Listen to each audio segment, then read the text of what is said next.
তমলুকের দিকে নজর রাখি। তমলুকে আগ্নেয়াস্ত্র সহ জালের দুষ্কৃতী, ধৃত দুষ্কৃতী মুজাহিদ আনোয়ার উত্তরপ্রদেশের বাসিন্দা বলে জানা যাচ্ছে। সুজিত রয়েছে আমার সঙ্গে। সুজিত, কোথা থেকে এই দুষ্কৃতীকে গ্রেফতার করা হলো, কিভাবে পুলিশের জালে দুষ্কৃতী? এবং গোপন সূত্রে খবর পেয়ে তমলুক থানার পুলিশ এবং জেলা পুলিশের একটা টিম তারা কিন্তু হানা দেয় এবং হানা দিয়েই তারা কিন্তু তার সন্ধান পায়। এবং যেটা জানা গেছে একেবারে তমলুক শহরেই একজনের বাড়িতেই ছিল এবং 9mm পিস্তল, কার্তুজ সবকিছু উদ্ধার হয়েছে। পুলিশ এই অভিযান চালিয়েছে গোপন সূত্রে খবর পেয়ে প্রিয়াঙ্কা, এবং শেষমেশ এই যে খবর সেটা যে ঠিক ছিল সেটা তারপরেই বোঝা গেছে। উত্তরপ্রদেশের বাসিন্দা ওই দুষ্কৃতীকে পিস্তল সমেত গ্রেফতার করেছে। 9mm পিস্তল, 2টি ম্যাগাজিন, 12 রাউন্ড গুলি এগুলোই ছিল। এবং তার যে 9 নম্বর ওয়ার্ডে যেখানে বাসিন্দা যে বাড়িতে সেখানেই যে তাকেও জিজ্ঞাসাবাদ করছে পুলিশ, এবং সেখানেই ভাড়া নিয়ে থাকতো মুজাহিদ। এবং তার কথাবার্তা পুলিশের সন্দেহজনক লাগায় তাকে তল্লাশিও চালায়। তো দেখা যায় 9mm পিস্তল এবং ম্যাগাজিন, 12 রাউন্ড গুলি উদ্ধার হয়েছে। বুধবার মানে আজকে তাকে তোলা হয় তমলুক আদালতে। পুলিশ রিমান্ডে নিয়ে তার জিজ্ঞাসাবাদ করে আরো কিছু জানার চেষ্টা হচ্ছে। কারণ তমলুক শহর মানে জেলা সদর শহর, সেখানে পৌর এলাকার একটি একেবারে শহরের মধ্যে একজনের বাড়িতে এভাবে আগ্নেয়াস্ত্র সহ একজন ব্যক্তি ভিন রাজ্যের বাসিন্দা সে বসবাস করছে। কেন করছে, তার কি উদ্দেশ্য ছিল, কি কি কাজে ব্যবহার করেছে নিজেকে, সেসবের খোঁজ খবর নেওয়া হচ্ছে। বেশ। এই পদম বসন্তে একজন থাকছেন যার এগেনস্টে কয়েকটা কেস আছে, ঠিক আছে। এরকম একটা ইনফরমেশন পাওয়া গেছিল। তারপরে আমরা একটু ফার্দার ভেরিফাই করার পর আমরা রেড করে কাছ থেকে একটা 9mm পিস্তল এবং 6টা লাইভ রাউন্ড পাওয়া গেছে। এটা আমরা সিজ করার পর ওনাকে অ্যারেস্ট করা হয়েছে।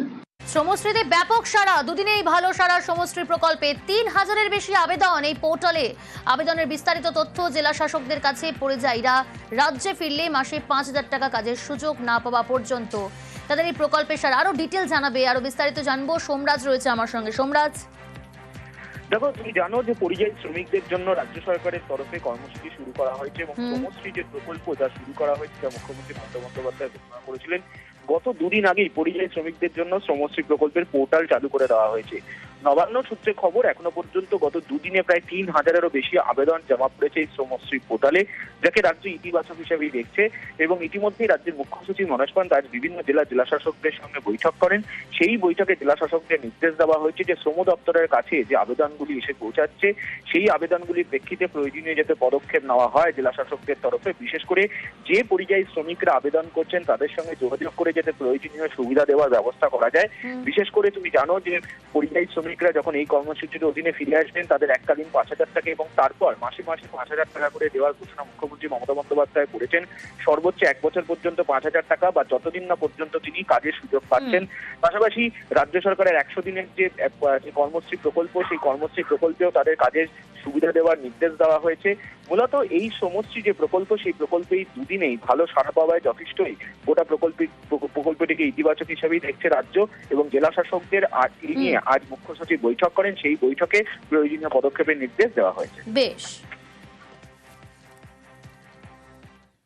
বাংলার মন পেতে বাঙালি আবেগে শান, বর্ধমানের সভা থেকে মমতা বন্দ্যোপাধ্যায়ের সুর সপ্তমে। বাংলার সংস্কৃতিকে যতই হিংসা করো কিচ্ছু লাভ নেই। ভাষা সন্ত্রাস মানব না, বাংলার অসম্মান মানব না, বাংলার অপমান মানব না। 26শে বিধানসভা ভোট, বাংলার মন পেতে ফের বাঙালি আবেগে শান।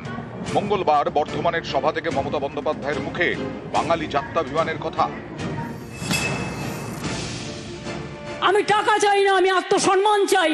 বাংলা মায়ের সম্মানে আঘাত করলে আমার গায়ে আঘাত লাগে। এটা আমার মাটির শক্তি, এটা আমার মায়ের শক্তি, এটা আমার বাংলার সংস্কৃতি, এটা আমার বাংলার মেধা, এটা আমার বাংলার সম্প্রীতি। কিন্তু মনে রাখবেন, আমাকে ভয় দেখিয়ে কিছু করা যাবে না। সম্প্রতি বঙ্গ সফরে এসে বাঙালির আবেগকে ছোঁয়ার চেষ্টা করেন প্রধানমন্ত্রী নরেন্দ্র মোদী। বড়রা আমার প্রণাম নেবেন, ছোটরা ভালোবাসা। জয় মা কালী, জয় মা দুর্গা। এদিন নাম না করে পাল্টা সুর চড়ান মমতা বন্দ্যোপাধ্যায়। আগে বলতে মমতাজি তো দুর্গা পূজা করনে নেই দেতা, এখন দেখছে কোনো লাভ নেই, এখন বলছে জয় মা দুর্গা। কারণ ভোট আসছে, ভোট পাখি। ওদের ধর্ম একটাই, মন গড়া হিন্দু ধর্ম ওদের একটাই, ওরা নিজেরা তৈরি করেছে একটা, সেটাকে সবার উপর চাপিয়ে দেবে। বাংলা তার নিজস্বতায় সমৃদ্ধ এগিয়ে যাবে। আমি এটা এক্সপেক্ট করি না প্রাইম মিনিস্টারের কাছ থেকে। আমি তার চেয়ারকে সম্মান করি, কিন্তু আমি যেমন তার চেয়ারকে সম্মান করি, তারও উচিত আমাদের চেয়ারগুলোকে সম্মান করা। কেন বলবেন বাংলায় সব চোর তাই আমি টাকা বন্ধ করেছি? উত্তরপ্রদেশ সবচেয়ে বড় চোর, মহারাষ্ট্রের আপনার ডাবল ইঞ্জিন সবচেয়ে বড় চোর। বাংলাকে অসম্মান করার জন্য কটা টিম পাঠিয়েছিলেন? 186টা টিম পাঠিয়েছিল। Can you imagine? সব প্রশ্নের উত্তর দেওয়ার পরেও আপনারা নাম্বার কাটছেন আর বাংলাকে চোর বলছেন।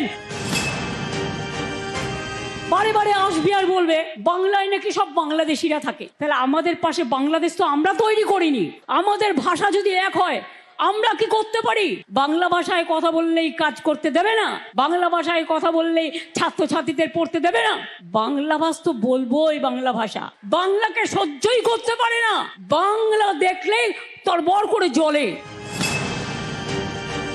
যদি শুধু বলেন সব বাঙালি মানে বাংলাদেশি, 1971 সালের মার্চ মাস পর্যন্ত আপনারাই গভর্নমেন্ট অফ ইন্ডিয়া চুক্তি করেছিলেন যারা এখানে আসবেন তারা ইন্ডিয়ান সিটিজেন।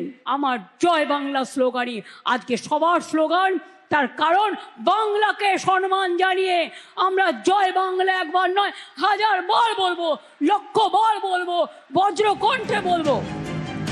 বাংলার বাইরে বাঙালির হেনস্থা, বাংলাদেশি বলে দাগিয়ে দেওয়ার চেষ্টা, প্রতিবাদে পথে নেমেছেন মমতা বন্দ্যোপাধ্যায়। বুঝিয়ে দিয়েছেন 26-এর লড়াইয়ে বাঙালির জাত্যাভিমানী তার মন্ত্র।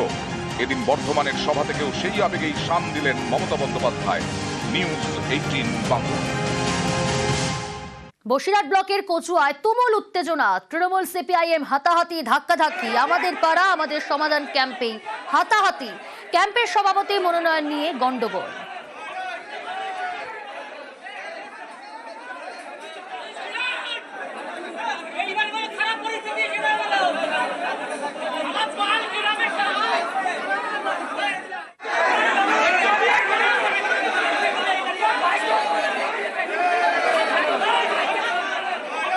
টেলিফোন লাইনে রয়েছে প্রতিনিধি অনুপম। কেন এরকম ধস্তাধস্তি হাতাহাতি পরিস্থিতি তৈরি হলো? দেখো প্রিয়াঙ্কা, এই যে বসিরহাট 2 নম্বর ব্লকের কচুয়া গ্রাম পঞ্চায়েতের মোকামপুর স্কুলের ঘটনা, এখানে আমাদের পড়া আমাদের সমাধান ক্যাম্প শুরু হওয়ার সময় যে সভাপতি নির্বাচন, সেই নির্বাচন নিয়ে উত্তেজনা তৈরি হয় সিপিএম এবং তৃণমূলের মধ্যে, এবং এতটা উত্তেজনা তৈরি হয় হাতাহাতির পর্যায়ে গিয়ে পৌঁছায়। দুপক্ষের যেটা অভিযোগ, তৃণমূলের যেটা অভিযোগ করছে যে সিপিএম এর পক্ষ থেকে বহিরাগত সিপিএম এর কর্মী সমর্থক সেখানে এনে উত্তেজনা তৈরি করা হয়েছে, এবং সিপিএম এর পক্ষ থেকে যেটা বলা হয়েছে যে সভাপতি নির্বাচনের সময় যখন হাত তুলে সমর্থন করা হচ্ছে তখন সিপিএম এর পক্ষ থেকে 105 জন হাত তুলেছিল এবং তৃণমূলের পক্ষ থেকে 65 জন। সভাপতি কারণেই সিপিএম এর পক্ষ থেকেই সভাপতি নির্বাচিত হওয়া উচিত, কিন্তু তৃণমূলের পক্ষ থেকে দাবি করা হচ্ছিল যে তাদের সভাপতি করতে হবে। আর এই নিয়ে উত্তেজনা তৈরি হয় এবং হাতাহাতি হয়, যদিও পরে বসিরহাট 2 নম্বর ব্লকের যে ভিডিও তার হস্তক্ষেপে সমস্যার সমাধান হয়। বেশ অনুপম।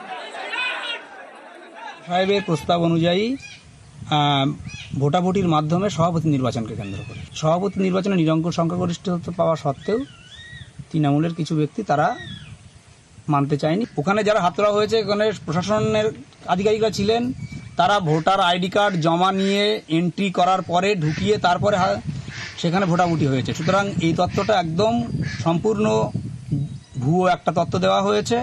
আসলে নিজেদের দুর্বলতাকে ঢাকার জন্য এই ধরনের কথাবার্তা বলা হচ্ছে। ভোটাভুটি প্রক্রিয়া যখন শুরু হয়, সেই প্রক্রিয়া শুরুতেই সিপিএম চক্রান্ত করে ভোটাভুটিটাকে বন্ধ করার জন্য তারা বহিরাগত লোকজন এনে তারা ওখানে হাঁকা চেল্লা শুরু করে। কোনো ঝামেলা মারপিট কোনো কিছুই হয়নি। তারা